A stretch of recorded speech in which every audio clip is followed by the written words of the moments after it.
13장 15절부터 31절까지의 말씀입니다.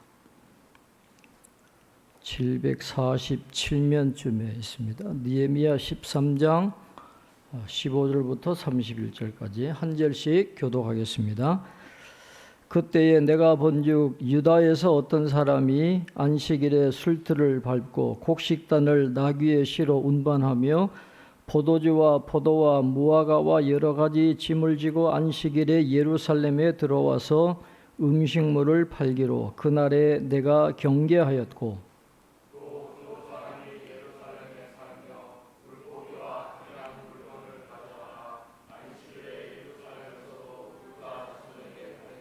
내가 유다의 모든 귀인들을 꾸짖어 그들에게 이르기를 너희가 어찌 이 악을 행하여 안식일을 범하느냐?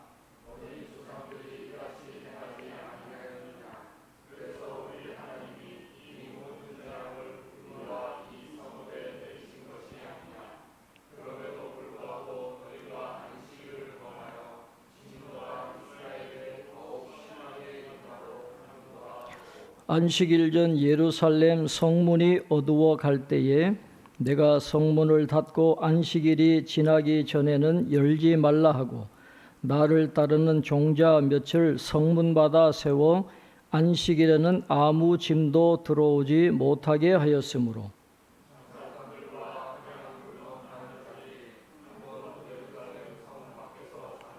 내가 그들을 경계하여 이르기를 너희가 어찌하여 성 밑에서 자느냐 다시 이같이 하면 내가 잡으리라 하였더니 그 후부터는 안식일에 그들이 다시 오지 아니하였느니라.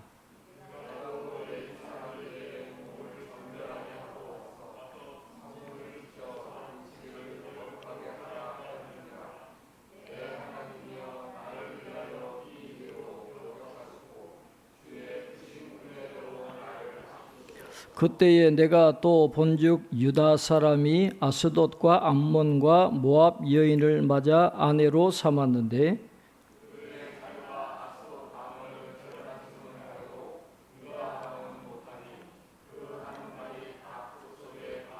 내가 그들을 책망하고 저주하며 그들 중 몇 사람을 때리고 그들의 머리 털을 뽑고 이르되 너희는 너희 딸들을 그들의 아들들에게 주지 말고 너희 아들들이나 너희를 위하여 그들의 딸을 데려오지 아니하겠다고 하나님을 가리켜 맹세하라 하고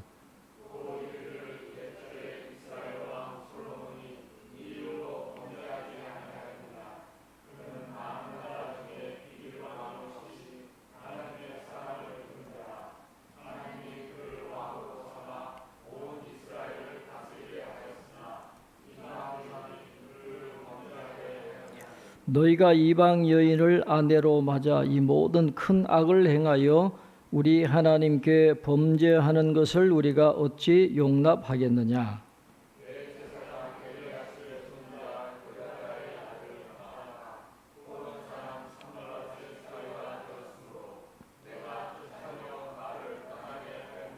내 하나님이여 그들이 제사장의 직분을 더럽히고 제사장의 직분과 레위 사람에 대한 언약을 어겼사오니 그들을 기억하옵소서.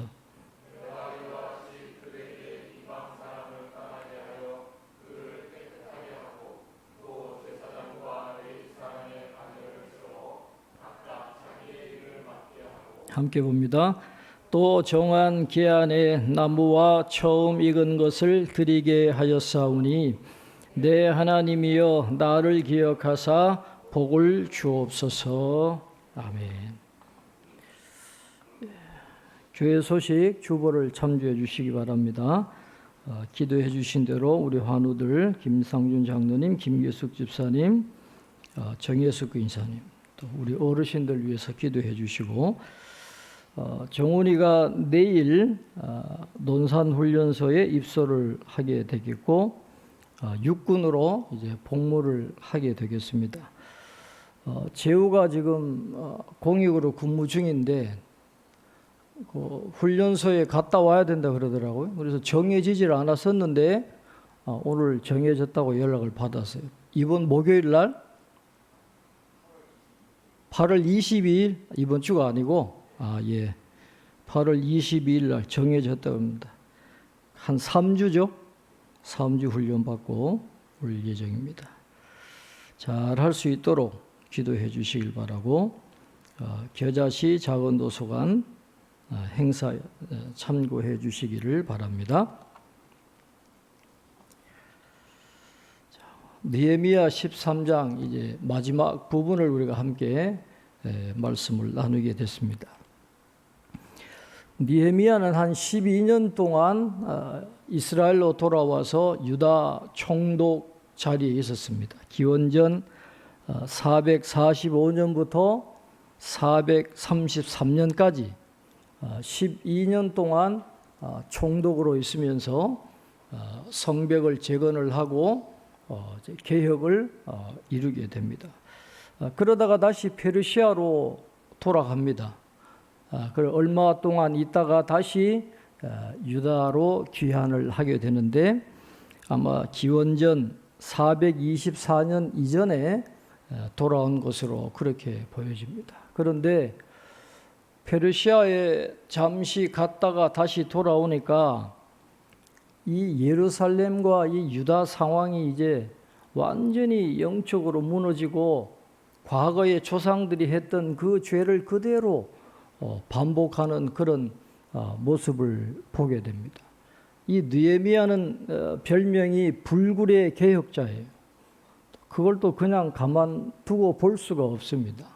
또다시 두 번째 개혁 운동을 하게 되는 내용이 느헤미야 13장에 나오고 있는데, 오늘 15절부터 31절까지는 두 가지 아주 중요한 개혁한 거, 안식일을 다시 성수하도록 한 것하고 이방인과의 결혼을 다시 회복시키는 그 일들을 철저하게 하는 그런 모습이 기록이 되어져 있습니다. 먼저 15절부터 22절은 안식일 회복에 대한 말씀이 나오고 있습니다. 15절에 보면, 그때에 내가 본즉 유다에서 어떤 사람이 안식일에 술틀을 밟고 곡식단을 나귀의 시로 운반하며 포도주와 포도와 무화과와 여러 가지 짐을 지고 안식일에 예루살렘에 들어와서 음식물을 팔기로 그날에 내가 경계하였고 그랬습니다.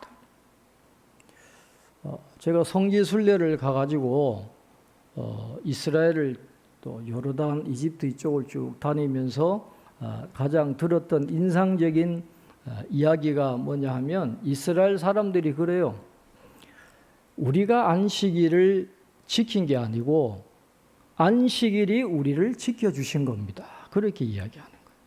자기들이 뭐 안식일을 그렇게 지켜서 지금까지 이스라엘이 그렇게 그 아랍 사이에서도 국경을 유지하고 그렇게 잘 살게 된 게 아니라 하나님 은혜라는 거예요. 안식일이 우리를 지켜줘서 이렇게 살고 있는 거지, 자기들의 어떤 열심 때문에 그런 게 아니다라는 거예요. 우리가 안식일을 지켜서 그런 게 아니라 안식일이 우리를 지켜주었다. 그래서 과거나 지금이나 유대인들은 안식일을 굉장히 중요하게 생각을 했습니다. 지금 또 이스라엘이 또 중동 전쟁 또 확전할까 봐 지금 노심초사하고 있잖아요. 이스라엘은 가보니까 아랍 사람들 겁을 안 내요. 일반적인 시각하고 달라요. 저 아랍 애들은 이 머리가 나쁘기 때문에 절대로 우리를 이길 수 없습니다. 우리가 전쟁하면 얼마든지 이길 수 있다는 그런 자신감이 있어요, 유대인들은. 그러니까 뭐 헤즈볼라나 이란이나 그 테헤란 그 한복판에서 폭탄을 터뜨려 가지고 하마스 지도자를 제거를 해버리니까 이 이란이나 이 헤즈볼라나 반 이스라엘 지도자들이 막 머리가 아픈 거예요. 얼마나 정보력이 뛰어난지. 내가 곧 죽을 수 있으니까 이 노이로제가 걸려가지고 이스라엘은 그만큼 자신감이 있어요. 안식일만 잘 지키면 하나님이 지켜주신다는 그런 이 확실한 믿음이 있기 때문에 이스라엘은 전혀 주눅 들지 않아요. 그러니까 느헤미야도 왜 이렇게 안식일을 강조합니까? 우리가 안식일을 지키는 게 아니라 안식일이 우리를 지켜준다는 걸 알기 때문에. 하나님의 말씀에 순종하면 하나님이 은혜를 주시는데, 이 안식일 중요한 계명, 다른 이방 민족과 구별되는 이 안식일 자체가 무너져 버리면 다 무너진다라는 걸 알기 때문에 이건 지켜야 되는 거예요. 자, 16절에 보면 또 두로 사람이 예루살렘에 살며 그랬습니다. 이 두로 사람들은 두로와 시돈, 이 페니키아는 상인들이거든요. 지중해 전체를 다니면서 무역을 하고 돈을 버는 사람들인데, 그 무역 갖고는 만족이 안 되는 거예요. 그러니까 아예 예루살렘에다가 이 자기 터전을 딱 잡았어요. 마치 이 차이나타운이나 코리아타운처럼 이 두로타운을 세우고 본거지를 딱 정해놓고 거기에서 이 물건을 파는 그런 경제적인 이득을 최대화하기 위해서 예루살렘에다가 두로의 본거지를 놓고 거기에서 뭐 물고기라든지 여러 물품을 갖고 와서 장사하는데, 안식일에 그걸 파니까 이게 문제가 되는 것입니다. 자, 그것을 보고 느헤미야가 귀인들을 꾸짖었다 그랬어요. 17절, 18절 우리 한번 같이 읽겠습니다. 17절, 18절입니다. 내가 유다의 모든 귀인들을 꾸짖어 그들에게 이르기를 너희가 어찌 이 악을 행하여 안식일을 범하느냐? 너희 조상들이 이같이 행하지 아니하였느냐? 그래서 우리 하나님이 이 모든 재앙을 우리와 이 성읍에 내리신 것이 아니냐? 그럼에도 불구하고 너희가 안식일을 범하여 진노가 이스라엘에게 더욱 심하게 임하도록 하는도다 하고 그랬습니다. 성경을 쭉 읽어보시면 느헤미야는 힘없는 백성들을 절대로 먼저 꾸짖지 않아요.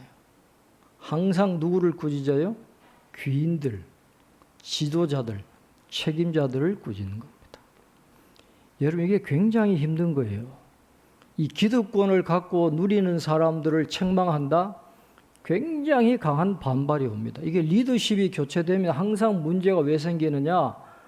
그 과거의 체제에서 기득권을 누리던 사람들이 그 변화를 주면 이 반발하게 돼 있거든요. 그러니까 이 귀인들이라는 사람들, 지도자들이라는 사람들이 이 기득권을 가지고 이 사람들과 거래를 하면서 이득을 많이 챙기는 거예요. 어떤 물욕이라든지 탐욕이라든지 식욕이라든지 이런 것들을 채우니까 그런 사람들하고 안식일에도 그렇게 거래를 할 수밖에 없는 그런 상황으로 지금 몰려져 있는 것입니다. 전혀 역사를 통해서 배우지 못하는 이 욕심 때문에 왜 그들이 망했습니까? 안식일을 지키지 않고 하나님을 떠나서 우상 숭배하다가 포로로 끌려가서 그렇게 70년 동안 고생한 거 뻔히 알면서도 이 욕심 때문에 그게 안 되는 거예요. 눈앞의 이득 때문에 그걸 지키지를 못하는 겁니다. 예레미야 17장 27절에 보면 하나님께서 예레미야 선지자를 통해서 이스라엘 백성들에게 분명하게 말씀하셨어요. 예레미야 17장 27절에 그러나 만일 너희가 나를 순종하지 아니하고 안식일을 거룩되게 아니하여 안식일에 짐을 지고 예루살렘 문으로 들어오면 내가 성문에 불을 놓아 예루살렘 궁전을 삼키게 하리니 그 불이 꺼지지 아니하리라 하셨다 할지니라 하시니라 그랬습니다. 안식일을 안 지키면 너희들 망해. 예루살렘 다 불타버린다라고 예레미야 선지자를 통해서 말씀하셨어요. 그래서 망했거든요. 70년 죽도록 고생하고 다시 돌아와서 겨우 성전 세우고 성벽 세워서 이제 좀 뭐가 될라 했는데 가장 중요한 안식일을 범하니까 느헤미야가 보니까 이게 미래가 뻔한 거예요.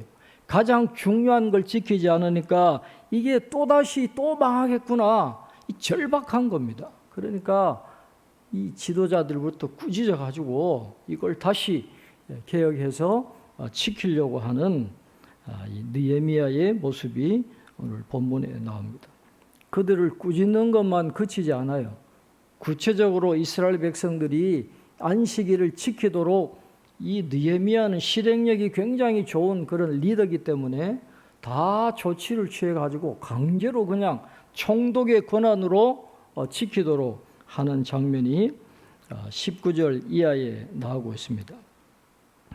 자, 19절 이하를 보면 19절에 안식일 전 예루살렘 성문이 어두워갈 때에 내가 성문을 닫고 안식일이 지나기 전에는 열지 말라 하고 나를 따르는 종자 며칠 성문마다 세워 안식일에는 아무 집도 들어오지 못하게 하였으므로 그랬어요. 예루살렘 성문이 어두워갈 때라고 하는 말은 예루살렘 성문에 그림자가 드리워질 때라는 그런 뜻이거든요. 그러니까 어두워지기 전에 이미 문을 닫아버려요. 어두워져야 문을 닫는 것인데 한술 더 떠서 아예 강하게 어두움이 올 즈음 이전에 이미 성문을 닫아 걸고 아무도 들어오지 못하게 합니다. 그리고 원래는 그 각자 주민들이 예루살렘 그 성을 지켰는데 그들을 못 믿어요. 왜냐? 뇌물을 받고 문을 열어주니까 이게 안 되는 거예요. 그래서 이 느헤미야의 그 거느리던 종자들이 있다 그랬잖아요. 그 사람들도 같이 성문을 지키도록 해가지고 안식일에는 절대로 짐이 들어오지 않도록 문을 닫아 걸어버리는 그런 강한 조치를 취하게 되는 겁니다. 그 20절, 21절에 보면 이 장사꾼들이 이 돈을 벌려고 하는 그런 욕심이 있으니까 그래도 혹시 또 빈틈이 생길까 아예 성 밖에 진을 치고 잠을 자는 겁니다. 그러니까 느헤미야는 그들에게 강력하게 이방인들이지만 공식적으로 느헤미야가 총독이기 때문에 법적으로 자격이 있는 거죠. 그러니까 너희들 다시 한 번만 여기서 자면 집어넣을 거다 그러니까 혼비백산 다 도망을 가버려서 안식일을 지키도록 하는 조치를 취하게 한 것입니다. 당시에는 이 예루살렘 경제가 그렇게 좋은 형편이 아니었어요. 이제 겨우 성벽을 세워가지고 이제 틀을 잡아가는 그런 환경이니까 돌무더기밖에 없던 그 예루살렘이잖아요. 그래서 겨우 유대로 돌아와가지고 성전도 조그만하게 세우고 성벽 세우고 이제 예루살렘의 인구를 채우고 이제 일어나려고 하는 그런 때니까 경제적인 부흥이 얼마나 필요하겠어요. 그러니까 두로 사람들이나 이렇게 무역을 해가지고 돈을 좀 벌어들면 여러 가지로 복지도 좀 할 수 있고 행정적으로도 수도도 좀 예루살렘도 꾸밀 수 있고 우리가 생각했을 때는 인간적으로 보면 그 뭐 안식일 조금 범해도 돈을 좀 많이 벌어가지고 예루살렘을 좀 꾸몄으면 좋겠다 그런 생각이 있지만 느헤미야는 전혀 그렇지 않아요. 소탐대실이라는 거예요. 그 돈 조금 벌어서 예루살렘 꾸미다가 또 나라가 망하는 그런 하나님의 진노 살 일을 느헤미야는 아예 하지를 않는 거예요. 눈앞의 이익 때문에 작은 욕심 때문에 하나님의 말씀을 범하는 것을 느헤미야는 절대로 하지 않는 그런 불굴의 개혁자이기 때문에 전혀 신경 쓰지 않아요. 철저하게 안식일을 지키려고 하는 이게 무너지면 안 되니까 이거를 세우려고 하는 그런 모습이 나옵니다. 그리고 22절에 보면 레위 사람들도 몸을 정결하게 하고 레위 사람들은 보통 이제 그냥 감독자만 했거든요. 성문을 잘 지키나 안 지키나 그냥 감독만 하는 역할인데 당신들도 가서 지키라는 거예요. 직접 가서 문을 지켜라. 왜? 이게 뚫리면 안식일 지키는 의미가 없으니까 강력하게 예루살렘 주민이 지킵니다. 느헤미야 수하들이 지켜요. 거기에 레위 사람들이 지켜가지고 철저하게 문을 막아가지고 안식일을 지킬 수밖에 없도록 안식일을 다시 회복하게 하는 그런 장면이 22절에 나옵니다. 근데 여러분 22절 마지막에 보면 기도문이 나오잖아요. 내 하나님이여 나를 위하여 이 일도 기억하시옵고 주의 크신 은혜대로 나를 아끼시옵소서 그렇게 기도합니다. 느헤미야는 기도의 사람이고 기도하지 않을 수 없는 이유는 아까도 말씀드렸지만 기득권을 누리는 자들에게 그 기득권을 누리지 못하게 하면 이 반발이 어마어마합니다. 특히 돈과 관련된 거 있잖아요. 제가 뉴질랜드에 살면서 놀란 게 뭐냐 하면 이 사람들은 돈에 굉장히 민감해요. $1 이것도 손에 안 보려고요. 얼마나 지독하게 그렇게 따지는지 몰라요. 돈을 줬다가 뺐으면 이건 난리 나는 거죠. 이 지도자들이 이 안식일을 범하면서 이 두로 사람들이나 여러 장사치들하고 거래해가지고 버는 돈이 어마어마하게 많은데 그걸 끊어버렸으니 여러분 눈이 안 뒤집히겠어요? 얼마나 많은 반발이 있었겠어요? 아무리 느헤미야가 불굴의 개혁자지만 자기 힘으로는 안 되는 거예요. 하나님 도와주세요. 하나님 책에 자비를 기억해달라는 말은, 나를 아껴달라는 말은 영어 성경을 보면 자비를 베풀어 주세요 그런 뜻이에요. 하나님 제 힘으로는 할 수 없습니다. 저도 인간인데 이런 압력과 이런 억압과 이런 반발에 부딪혀서 제가 어떻게 이걸 밀고 나가겠습니까? 하나님이 도와주지 않으면 안 됩니다. 하나님 저를 기억하시고 저에게 자비를 주셔서 이 개혁이 이루어지게 해 주십시오. 그런 기도예요. 나를 기억해 달라는 게 내가 잘 먹고 잘 되고 잘 살게 나를 높여달라 그게 아니라 하나님을 위한 이 공동체를 세우는 일에 안식일을 잘 지켜야 될 테니까 이 개혁이 무너지지 않도록 하나님 자비를 베풀어 주시옵소서. 기도하지 않으면 안 되는 걸 아니까 느헤미야가 기도하고 있는 장면이 오늘 본문에 나오고 있습니다. 안식일을 회복시킨 그런 개혁을 했죠. 그 다음에는 이방 여인과 결혼한 사람들을 그들과 헤어지게 하는 개혁을 단행하게 됩니다. 자, 23절, 24절 우리 한번 같이 읽겠습니다. 23절, 24절입니다.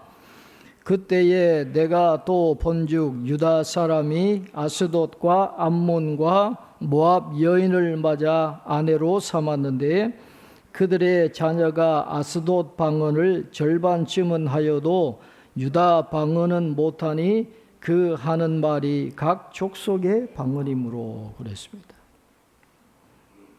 유다 사람이 아스돗과 암몬과 모압 여인을 맞아 아내로 삼았다 그랬는데 여러분 요즘 올림픽 하잖아요. 그리고 중동 여인들 한번 쭉 보시면 이쁜 사람들은 굉장히 이쁩니다. 그래서 당시에 어떤 문서들이나 이런 걸 보면 이방 여인들이 그렇게 자신을 치장하고 그래가지고 너무너무 이뻤다는 거예요. 그러니까 남자들은 뭘 첫 번째로 봐요? 외모를 첫 번째로 보거든요. 그러니까 성형외과는 망할 일이 없는 거예요. 피부과하고는. 외모를 그렇게 보는데 이 이방 여자들은 외모가 너무너무 이뻤다 그래요. 그리고 이 사람들은 오래 거기에 이 토착민으로 자리를 잡고 있었기 때문에 그 사람들과 결혼을 하면 정치적으로나 경제적으로 누리는 이익이 굉장히 많았다 그래요. 그러니까 유다 사람들이 그들과 딸과 결혼하는 거예요. 여러 가지 세상적인 이득이 너무 많으니까 하나님은 하지 말라 그랬는데 그들이 섬기는 우상의 영향 때문에 너희들이 망할 게 뻔하니까 하지 말라 그래도 이게 현실이 이 눈으로 보니까 너무너무 이쁘죠. 너무너무 얻을 게 많으니까 결혼을 하는 거예요. 그렇게 불굴의 개혁자가 돼가지고 느헤미야가 열정적으로 개혁을 해도 이게 안 되는 겁니다. 이게 완전한 개혁 안 되는 거예요. 그러니까 그들과 결혼하니까 문제가 뭐예요? 유다 사람인데 유다 말을 못하는 거예요. 히브리어를 못하는 거예요. 아스돗 방언을 하고 암몬 방언을 하고 모압 방언은 하는데 히브리 말을 모르는 거예요. 그러면 어떻게 됩니까? 그들이 성경을 들어도 이해를 못하잖아요. 이게 히브리어가 종교 언어인데 이 종교를 지키지 못하면 하나님을 섬기는 신앙이 당연히 사라지는 거예요. 그럼 세월이 흐르면 하나님을 섬기던 하나님의 백성들이 하나님을 경외하지 않고 우상 숭배에 빠질 게 뻔한데 미래가 있나 말이죠. 그러니까 이것도 심각한 문제가 되기 때문에 이 문제를 해결하려고 하는 겁니다. 그래서 이걸 얼마나 심각하게 생각했는지 25절에 보면 책망할 뿐만 아니라 저주했다. 때리었다. 머리털을 집어 뽑고 하나님 앞에 결혼하지 않겠다고 서약해라. 맹세해라. 그 정도로 지금 이 문제를 심각하게 보고 있는데 그렇게 할 수밖에 없던 이유가 이 느헤미야는 26절 이하에 보면 이 솔로몬 때를 생각하잖아요. 그 위대한 지혜의 왕 솔로몬, 하나님의 사랑을 받은 그 솔로몬이 왜 말년에 망했냐 말인 거죠. 이방 여인 때문에 망한 걸 왜 모르느냐. 너희들 미래가 뻔한데 왜 이런 짓을 하느냐라는 거예요. 더 심각한 건 여러분 27절부터 29절까지 우리 한번 같이 읽겠습니다. 27절부터 29절입니다. 너희가 이방 여인을 아내로 맞아 이 모든 큰 악을 행하여 우리 하나님께 범죄하는 것을 우리가 어찌 용납하겠느냐. 대제사장 엘리야십의 손자 요야다의 아들 하나가 호론 사람 산발렛의 사유가 되었으므로 내가 쫓아내어 나를 떠나게 하였느니라. 내 하나님이여, 그들이 제사장의 직분을 더럽히고 제사장의 직분과 레위 사람에 대한 언약을 어겼사오니 그들을 기억하옵소서. 28절에 보면 대제사장 엘리야십의 아들이 요야다라는 사람인데 그 요야다의 아들 하나 이름도 아예 밝히지를 않아요. 가치가 없기 때문에 아무리 제사장 자손이라도 얘는 이름을 밝힐 가치가 없는 거예요. 성경에 이름도 못 나와요. 하나가 호론 사람 산발랏의 사위가 됐다. 여러분, 호론 사람 산발랏이 누굽니까? 사마리아 총독이잖아요. 예루살렘 성벽을 질 때 대적의 우두머리가 호론 사람 산발랏이에요. 모압 족속이에요. 모압과 암몬은 총회에 들이지도 말라 그랬는데 대제사장 집안이 그 산발랏의 사위가 되었다. 이스라엘의 영적 타락은 뭐 말할 필요가 없는 거예요. 대제사장조차도 이 권력과 부를 누리는 사람과 이 사돈을 맺으려고 하는 그 욕심을 갖고 있었다가 하는 것은 이미 이 유다 다른 백성들이야 뭐 말할 필요도 없는 거죠. 대제사장이나 레위인들이 무너져 버렸는데, 그리고 11조를 안 하니까 레위인들이 다 다시 일터로 돌아가 버리고 하나님의 전이 무너져 버리는 그런 일들이 일어나게 되니까 이걸 그냥 두고 볼 수가 없는 것입니다. 그래서 그들을 쫓아내는 장면이 나오는데 우리 30절, 31절 우리 한번 같이 읽겠습니다. 내가 이와 같이 그들에게 이방 사람을 떠나게 하여 그들을 깨끗하게 하고 또 제사장과 레위 사람의 반열을 세워 각각 자기의 일을 맡게 하고 또 정한 기한에 나무와 처음 익은 것을 드리게 하였사오니 내 하나님이여 나를 기억하사 복을 주옵소서 그랬습니다. 그 사람을, 그 제사장인데 산발랏의 사위가 된 사람을 쫓아내버렸어요. 이방 여인과 이혼하라 그러니까 안 한다 그러잖아요. 그러니까 이 제사장이지만 그 부인과 함께 쫓아내버렸어요. 그러니까 산발랏이 어떻게 하느냐, 이 쫓겨난 사위를 제사장이니까 사마리아로 데리고 와요. 거기다가 사마리아 성전을 지어요. 거기서 제사장 노릇을 하게 해가지고 그때부터 사마리아 성전에서 사마리아인들이 예배를 드리게 된 겁니다. 대제사장이 그러니까 이게 안 되잖아요. 그래서 시범적으로 쫓아내면서 그들을 깨끗하게 하고 다시 11조를 세워서 그들이 제사장들과 레위인들이 반열을 세워서 다시 성전을 섬기게 하는 이 제도를 다시 확립하는 개혁을 느헤미야가 하게 된 것입니다. 그런데 여기서 우리가 기억해야 될 것은 느헤미야의 개혁도 완전할 수가 없는 거예요. 그렇게 예루살렘 성벽을 세우고 하나님의 말씀을 듣고 초막절을 지키고 하나님 앞에 감동하면서 이 말씀을 순종하겠습니다. 하나님 앞에 언약을 했던 사람들이 느헤미야가 잠깐 간 사이에 완전히 다 무너져 버렸어요. 우리가 아무리 믿음 좋고 아무리 거룩하게 산다 그래도 조금 방심하면 우리도 무너질 수 있거든요. 그래서 우리는 장거리 경주를 해야 되기 때문에 조금 더 방심할 수가 없어요. 선자는 넘어질까 조심하라 그랬으니까 우리가 항상 깨어 있어야 되는데 그게 잘 안 되는 거예요. 눈앞에 이익이 있으니까 하나님 말씀대로 살면 손해볼 것 같고 이거 차지하면 굉장히 편하게 떵떵거리면서 부하게 살 수 있을 것 같으니까 연약해서 넘어지는. 그래서 다시 돌아온 유다인들이 우상 숭배는 안 했어요. 다시 우상 숭배는 안 했지만 사회적인 불의는 해결하지 못했어요. 안식일을 범하고 이방민들과 결혼하면서 섞여서 세상 가치관대로 살아가는 그런 개혁은 영원히 이루어지지 않아요. 느헤미야가 개혁한 게 한계가 있다라는 거예요. 근본적인 변화가 일어나지 않았어요. 그래서 누구를 기다리는 거예요? 메시아를 기다리는 거예요. 느헤미야가 메시아인 줄 알았는데 그게 아닌 거예요. 완전한 개혁이 안 되는 겁니다. 그래서 이 신구약 중간기 400년이 지나고 난 다음에 예수님이 이 땅에 메시아로 오시면서 그때서야 하나님의 나라가 이 땅에 시작이 된 것이고 지금 진행 중에 있어요. 그러니까 우리 힘으로는 안 됩니다.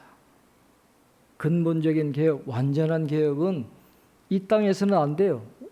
그래서 우리는 느헤미야처럼 계속 기도해야 되고 하나님의 나라가 이 땅에 완성될 수 있도록 거기에 소망을 두고 끊임없이 하나님 의지하고 기도하면서 끝까지 걸어가는 그것밖에는 방법이 없다는 거예요. 느헤미야도 한계가 있습니다. 그러니까 우리는 끊임없이 기도하면서 하나님의 나라가 이 땅에 임하도록 우리는 늘 넘어지지만 그래도 하나님의 나라가 임하면 우리에게 놀라운 일이 일어날 줄로 믿고 다시 일어서고 다시 회개하고 하나님께로 돌아가서 말씀대로 어떻게든지 이 세상적인 가치관에 함몰되지 않고 믿음의 길을 걸어가겠다 다시 작정하고 다시 꾸준하게 걸어가게 되면 언젠가는 하나님의 나라가 완성되고 거기에서 우리는 영원히 살게 될 소망이 있으니까 오늘 저와 여러분의 삶에 어려움이 다가와도 오늘 권사님 기도해 주신 대로 미래에 하나님이 주실 복을 바라보면서 힘있게 믿음의 길을 잘 달려가는 저와 여러분 되시기를 주님의 이름으로 축원합니다. 기도하겠습니다. 하나님 아버지, 오늘 느헤미야서의 말씀을 통해서 오늘 우리에게 주시는 하나님의 음성을 듣게 하시니 감사합니다. 안식일을 다시 회복하고 또 이방 사람들과의 관계를 끊으면서 우상 숭배하지 않고 세속적인 가치관대로 살지 않고 믿음의 길로 걸어가기를 그렇게 원했던 느헤미야처럼 느헤미야의 그 간절한 기도와 그의 삶이 오늘 우리의 기도와 우리의 삶이 될 수 있도록 은혜를 베풀어 주시옵소서. 그러나 저희들은 연약합니다. 날마다 넘어지고 또 실수하고 또 하나님 말씀보다는 눈앞에 이익과 욕심을 쫓아서 나아가는 죄들의 연약함이 있습니다. 그럼에도 불구하고 하나님의 나라가 임할 때를 소망하면서 다시 일어나게 하시고 하나님의 도우심을 힘입어 거룩한 성도의 길을 꿋꿋하게 걸어갈 수 있는 죄들 다 될 수 있도록 축복해 주시옵소서. 감사없고 예수님 이름으로 기도하옵나이다.